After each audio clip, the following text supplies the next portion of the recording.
Advisors Asset Management offers a suite of innovative ETFs to help investors meet their income and capital appreciation goals. Visit aamlive.com/ETF for more information.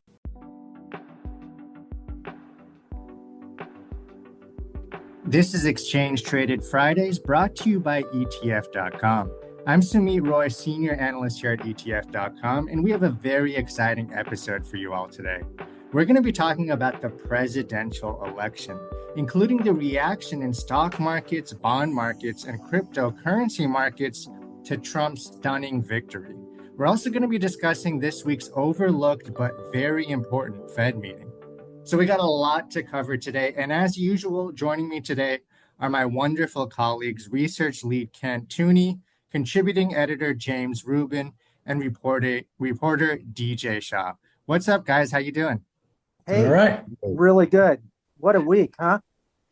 Yeah, you can say that again, James. It was a very eventful week. And, we have to start with the presidential election. We got this huge Trump win. And though they're still counting the votes, it looks like Republicans could end up controlling both chambers of Congress in addition to the presidency. So that's obviously going to be a very, very big deal, because if they end up controlling both chambers of Congress, they can pass all of the legislation that they want to pass, and particularly the tax cuts that they want to pass. Trump has said that he wants to extend all of the tax cuts that he put in place in 2017. And he also wants to institute new tax cuts as well, including reducing the corporate tax rate to 15%. You combine that with Trump's plans to reduce regulations, and you have this very pro-growth, pro-business agenda. And I think that's what the stock market is really focusing on this week. SPY, the S&P 500 ETF, was up something like 2.5% on Wednesday, a massive move to the upside. And it's up another 0.5% or so on Thursday as we're recording this, with another 1 hour or so to go in the trading day. But I wrote an article earlier this week about the moves in the market. And as strong as SPY has been, we're seeing even bigger moves in certain pockets of the market, which are expected to be beneficiaries of the Trump economic agenda. So you look at something like IWM, the small cap ETF, it spiked 6% on Wednesday. We saw a similar 6% move in XLF, the financials ETF. Both of these are areas, small caps and financials, that are expected to benefit from deregulation. And you just can't forget Tesla, which is headed by Elon Musk, who has been incredibly close to Trump during the campaign. That stock surged 15% on the day after the election, which fueled a 30% spike in TSLL, the leveraged Tesla ETF. So a lot of huge gains in the stock market after Trump's win, but it wasn't green across the board, right? There were big drops in things like TAN, the solar ETF, fell 11% on Wednesday, and EZU, the Eurozone ETF, fell 3% on fears about Trump's tariffs. And that kind of is the other side of the second Trump term, right? For the moment, investors love the potential for tax cuts and deregulation, but next year there could be bumps in the road if Trump follows through on his threat to raise tariffs significantly. So that's kind of the rundown of what we've seen in stock ETFs since Trump's win. Ken, is there anything I'm missing? And maybe you can talk about what you've seen in the bond market this week. Sure. Yeah. I just noticed news a little while ago that mortgage rates are rising as well. And that's a byproduct of this kind of inflationary concern and pushing short-term and intermediate term or across the board treasury yields higher.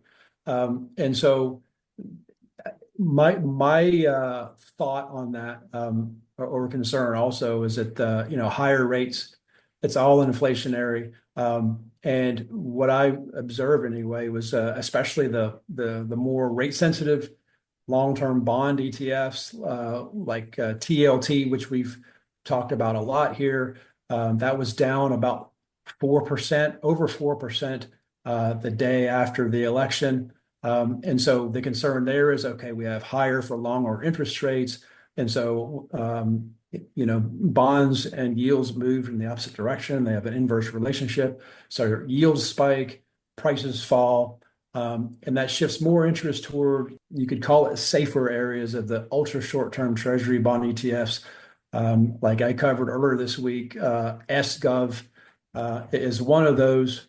It's a 1 to 3 month iShares Treasury bond ETF, and you're getting a more safety there. There's been no price decreases this year, but about a 5% yield on it. So I've seen some big flows going into that, especially and also the BIL ETF. That's also an ultra short term Treasury bond ETF, had flows of about 350 million going into it. So, if we're talking about how investors are voting, if you will, to use a pun intentionally, they're voting on higher for longer rates, moving away from high yield or high long-term bond ETFs and into the higher yielding, safer ultra short-term bond ETFs. Rates are coming down. Is there an expectation, you think, as investors make these bets, that rates are going to go higher again sooner, that we're in for kind of a rude surprise next January, February? What are they looking at in terms of time frame? There's not really an expectation of time frame. I mean, I know we're talking about the Fed later in this call. It's all of it's interrelated, of course. Since the last rate cut, the jumbo 50 basis point rate cut, yields have generally gone up, and prices go down. And that's because a lot of the macroeconomic data coming out, consumers are still buying, the labor market is still strong. That's a higher for longer, environment, higher rates. The Trump win just compounds that. And so we're thinking more inflation, like Sumit mentioned, tax cuts, inflationary, higher tariffs, inflationary. If there is the so-called mass deportation of low skill, low wage labor, well, then, the cost of labor goes up. That's inflationary. And so I think that the market is just pricing in higher inflation, and we'll just have to see what happens with rates. Yeah, it's not, to be clear, though, it's not high now. I mean, what was the last CPI? 2.3%, I think. Yeah, correct. Right. Inflation has been coming down, James. But I guess, like Ken is saying, it's all about what could happen if these policies are enacted. The bond market is going to price in what it sees in advance. The Federal Reserve looks backward, and the bond market looks forward. So, I mean, they're looking at two different things. Yeah. And in addition to inflation, I think just the debt and the deficits is another concern. I saw an estimate from the Committee for a Responsible Federal Budget. They're projecting that Trump's economic policies would increase the national debt by $7.8 trillion through 2035. That would obviously lead to a big increase in bond supply, putting pressure on bond prices and putting upward pressure on bond yields. So some of that could be getting priced in as well. So a lot of, things to disentangle. Just to put things into perspective, though, the yield on the 10-year bottomed out in 2024 at 3.6%. And that was on September 16th, which was 2 days before the Fed cut its federal funds rate by 50 basis points. And then ever since the Fed cut rates by 50 basis points, it's been straight up. And now the 10-year is around 4.4%, which is closer to the high for the year. And a big part of that is, of course, the better than expected economic data we've been getting. Job market's a little bit healthier, but also the Trump win. People were expecting Trump to win, and he did end up winning. And now that's kind of, putting upward pressure because of everything Ken said, the inflation and things like that. But it's hard to disentangle how much of the upward move is due to the stronger economic data, how much is due to Trump and things like that. And we also have to consider, Trump wants lower interest rates from the sound of it. And, he might try to pressure the Fed to lower interest rates, things like that. So there's going to be a lot of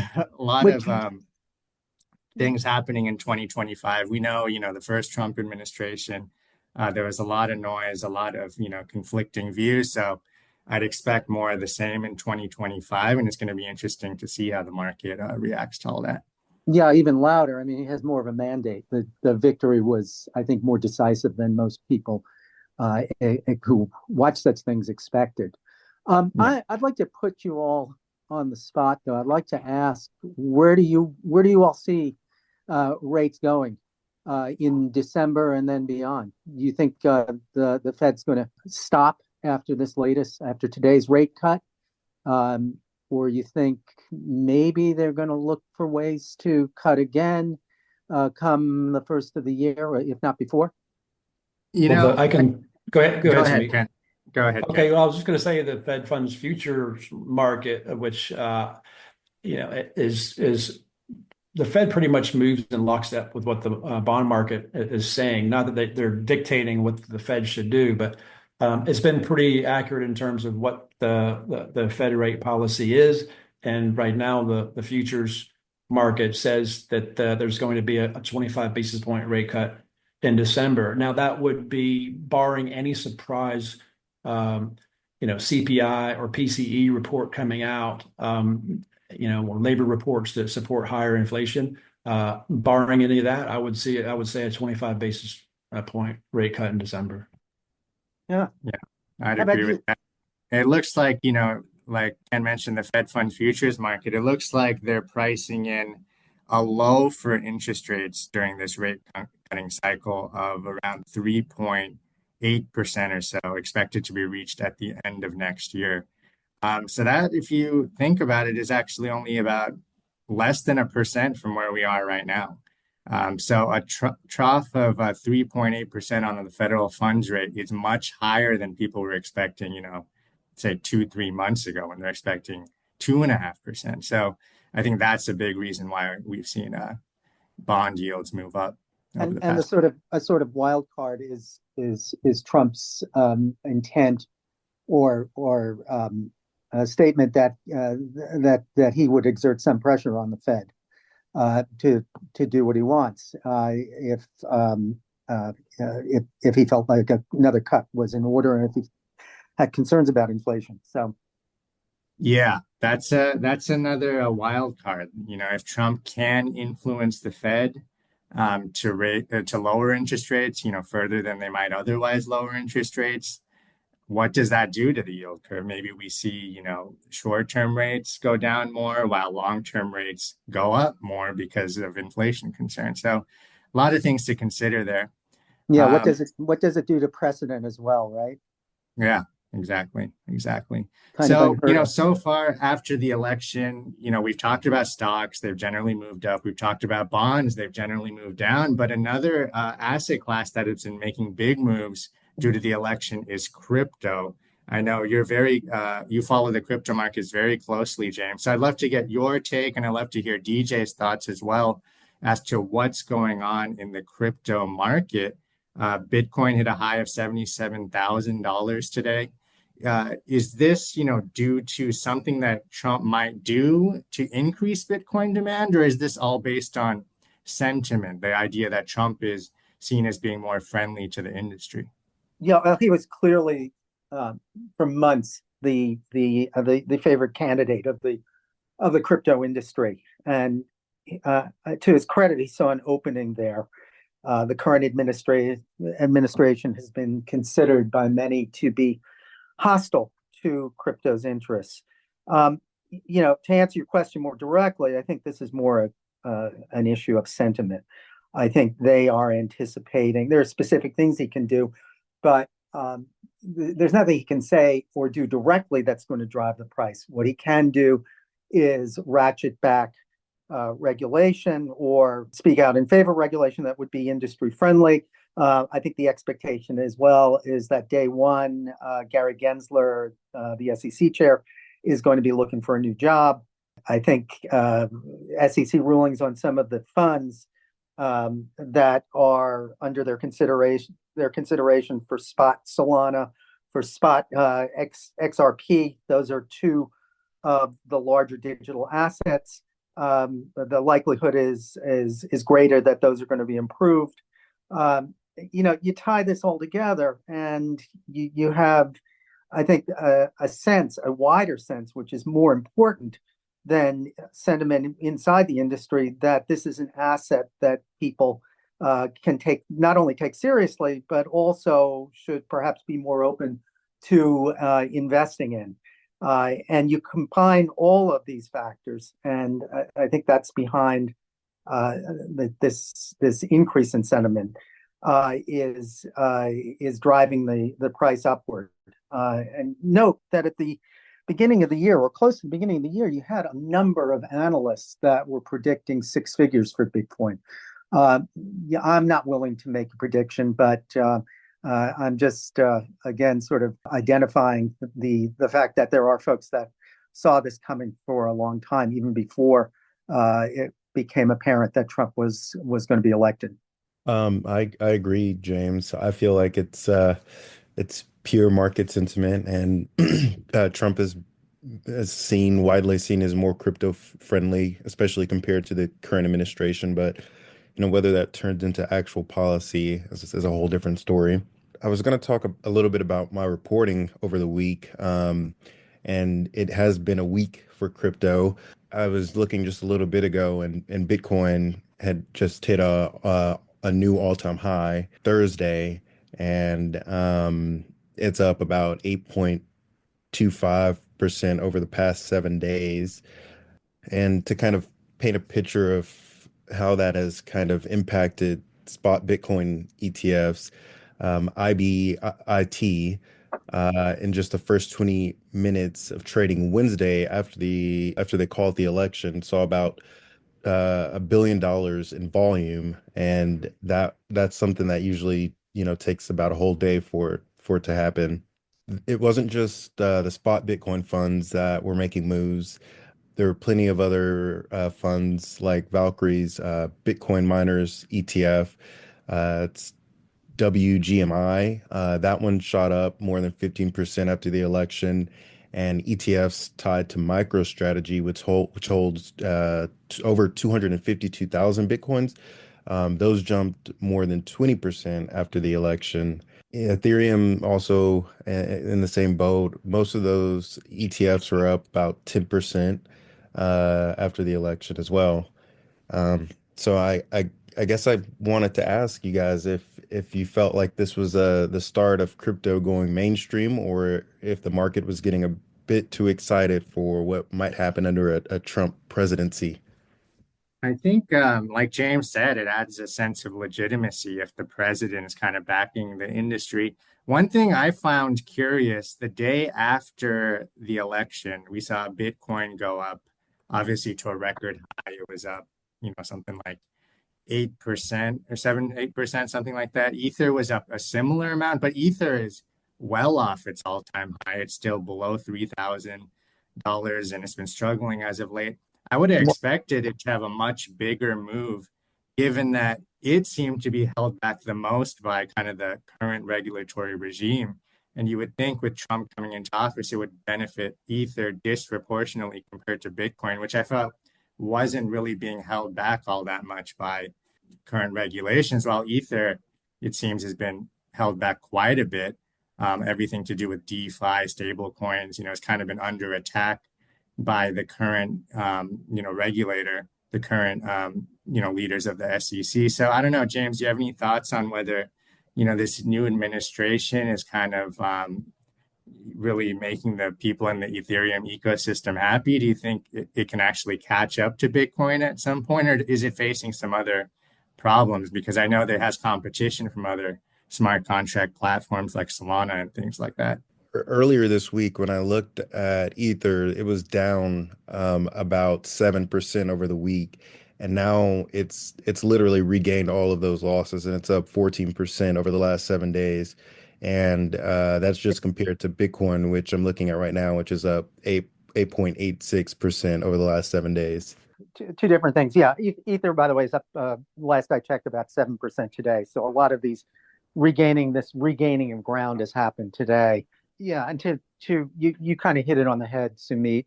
The competition has increased for Ethereum, and they've been concerned about the speed with which it operates. And Solana Cardano, which is another crypto. No, there's no at this point no spot ADA. That's the token of the Cardano blockchain, but there's no spot product in the offing there, at least as far as I know at this point. Nothing before the SEC. But the bottom line is there is a lot more competition for Ethereum. Bitcoin sort of operates at its own sphere. It's a means of exchange, whereas Ethereum, Cardano, Solana, these are smart contract systems. They're sort of platforms to be used by developers, and the token is part of that system. But it's an entirely different entity. And again, there's a lot more competition. Just on the if I might, on the topic of funds, I guess yesterday was an enormous day. I think the fourth or fifth biggest day for spot Bitcoin funds, and prior to that, in late October, we saw about 2.5 billion in inflows. I meant to say inflows, about 650 million in inflows yesterday for the spot Bitcoin funds. So, that is clearly a reflection of the increase in Bitcoin's price. It's clearly a reflection of the sentiment that we've been discussing up to now. I think it's good times for Bitcoin. It's good times for the crypto crowd, and I think we're likely, and I didn't make this clearer earlier, but I think we're likely to see more of this. I'm not willing to offer a prediction about where Bitcoin's price is going to be or how much the funds are going to generate, but it is certainly a moment in the sun for digital assets. Absolutely. And we'll see if Bitcoin can make a run to $100,000 like a lot of people are predicting. Like I mentioned, a few minutes ago, we're recording this around 2:30 Eastern on Thursday. The Fed just came out, slashed interest rates by 25 basis points as expected. And Fed Chair Jerome Powell is getting ready to speak. Far as I can tell, the markets like what they see. The S&P 500 is holding a record high. Bonds are pretty much in the same place they've been all day. The Fed statement says that the labor market conditions, they've generally eased, and that the central bank's policy goals remain, quote, roughly in balance. I kind of, wanted to touch on the Fed because, it's been overshadowed by the elections this week, but it's very important. Kent, as you look through what the Fed just did in this statement, it doesn't seem like a lot has changed. Is that the case, Kent? Correct. But what I was watching is what Powell would say, and that's what the bond market was doing as well. I will quote now, Powell said the election will have no effect on our policy decisions. He also added, we don't guess, we don't speculate, and we don't assume. So the market is relieved that the Fed is not going to try to preempt what they think might be inflation. Like I said a few minutes ago in this podcast, the Fed is going to look backward. They're going to look at the economic data that they see. They're not going to get political. The bond market is reacting favorably to that. TLT, which tracks long-term Treasury bonds, is up 1.2% now, and it jumped as soon as as Powell said that, yields dropped and the prices for this ETF went up. So you can see clearly the bond market is relieved that Powell and the FOMC are not going to change their trajectory. They're going to keep dropping interest rates until they see some reason not to. All I have to say is brave words. Once Trump starts hammering them, I wonder what they'll be saying. Yeah, I mean, yeah, it's going to be. It sounds like steady as it goes for the rest of this year, but come 2025, they could be singing a very different tune. Right. Yeah. So I'm also saying, Samir, I was going to add just quickly. I don't know what the source of this is, but it's assumed or guessed that Powell is going to keep his job through his term. Now that goes into early 2026. And to James's point, I mean, from history, Powell was actually appointed by Trump, and now he did, say some things to him, try to push him. If we go all the way back to March of 2000, The Federal Reserve, their last cut was 100 basis points. And that brought the Fed rate down to pretty much zero. And I remember Trump wanted to, he was pushing to go to maybe negative rates even. But Powell kept his job. So that's the history on that anyway. So it'll be interesting to see what happens next year. Absolutely. Yeah. A lot of flashbacks to the whole 2016 through 2020 area. It's a really interesting time in the markets. And I think we're about to enter another interesting period starting in 2025. So we'll see what happens. Right now, stocks sitting at record highs after the Fed just made its rate decision. We'll keep you posted. But I want to give a big thanks to all our listeners for tuning in to this week's Exchange Traded Fridays. Remember, if you haven't already, subscribe and follow us wherever you get your podcasts. And if you have a question or you want to share your thoughts, join the conversation with us on Twitter at ETFCOM. Catch you next week.